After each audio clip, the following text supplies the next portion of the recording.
खुदा बाप और बेटे और रुल कुदुस के नाम से आमीन। मसीह में आप सब की सलामती हो। बहार कॉलोनी कोट लखपत लाहौर से मैं एंड्रू इसाक आपके हुजूर रोज़मर्रा की तलावतें लेकर हाजिर होता हूँ। तो मेरे अजीज़ों, आइए हम भरपूर ईमान के साथ आज की तलावतें सुनते हैं। मेरी राय ये है कि जो गैर कौमों में से खुदा की तरफ रुजू लाते हैं उनके लिए ज़्यादा मुश्किल नहीं बनानी चाहिए। हमारे लिए आज की पहली तलावत रसूलों के अमाल उसका 15वां बाब 7वीं आयत से लेकर 21वीं आयत तक। और जब बड़ी बहस हुई तो पतरस ने खड़े होकर उनसे कहा कि ऐ मर्दो भाइयों, तुम जानते हो कि पहले दिनों में खुदा ने हम में से मुझे चुना कि गैर कौमें मेरी ज़ुबान से इंजील की बात सुने और ईमान लाएं। और खुदा ने जो दिलों को जानता है उनकी गवाही दी, क्योंकि उन्हें भी हमारी तरह रुल कुदुस बख्शा और ईमान से उनका दिल पाक करके हम में और उनमें कुछ फ़र्क ना रखा। बस तुम क्यों खुदा को आजमाते हो कि शागिर्दों की गर्दन पर ऐसा जुआ रखते हो जिसे ना हमारे बाप दादा और ना हम उठा सकते थे।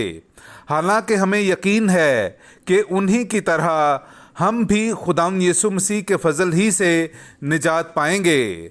तब सारी जमात चुप रही और बरनबास और पौलुस से ये बयान सुनने लगी कि खुदा ने कैसे करिश्मे और करामतें उनके वसीले गैर कौमों में जाहिर की। जब वो खामोश हुए तो याकूब खिताब करके कहने लगा कि ऐ मर्दो भाइयों, मेरी सुनो। शमाउन ने बयान किया है कि किस तरह खुदा ने पहले गैर कौमों पर नज़र की कि उनमें से एक उम्मत अपने नाम के लिए चुनी, और अंबिया की बातें भी इसके मुताबिक हैं। चुनांचे लिखा है कि बाद अज़ीं मैं फिर आऊँगा और दाऊद के गिरे हुए मस्किन को इस्तादा करूँगा। मैं उसके रखनों को मुरम्मत करूँगा और उसे दोबारा नस्ब करूँगा, ताकि बनी आदम का बकिया यानी वो सब अक़वाम खुदावंद को तलाश करें जो मेरे नाम की कहलाती हैं। यूं वही खुदावंद फरमाता है जिसने इब्तदा से इन बातों को जाहिर किया।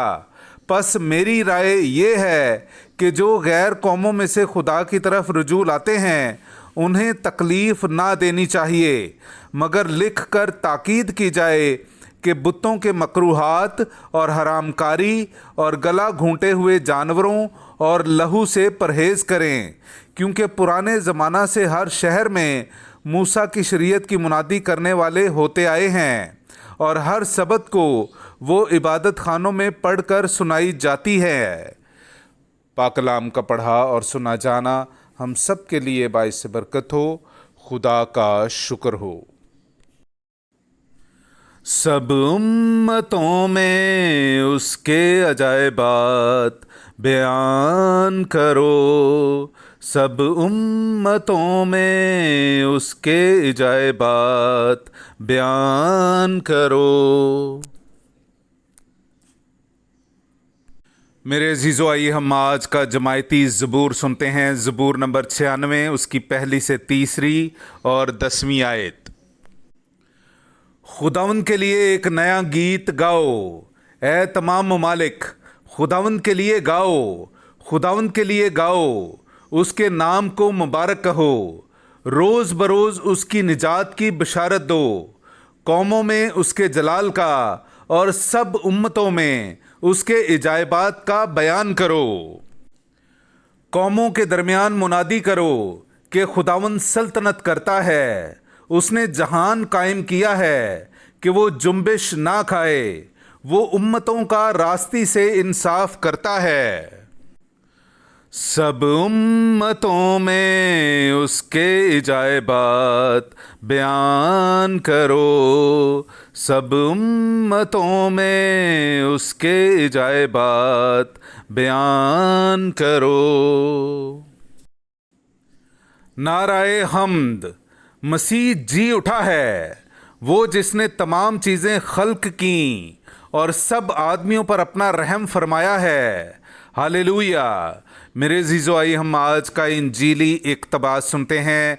इंजील मुक़द्दस बामुताबिक मुक़द्दस यूहन्ना उसका 15वां बाब 9वीं आयत से लेकर 11वीं आयत तक। जैसे बाप ने मुझे प्यार किया है वैसे ही मैंने तुम्हें प्यार किया है। तुम मेरे प्यार में कायम रहो। अगर तुम मेरे हुक्मों पर अमल करोगे तो मेरे प्यार में कायम रहोगे, जिस तरह मैंने अपने बाप के हुक्मों पर अमल किया है और उसके प्यार में कायम हूँ। मैंने ये बातें इसलिए तुमसे कहीं कि मेरी खुशी तुम में हो और तुम्हारी खुशी कामिल हो जाए। पाक कलाम का पढ़ा और सुना जाना हम सब के लिए बाइस बरकत हो। खुदा का शुक्र हो।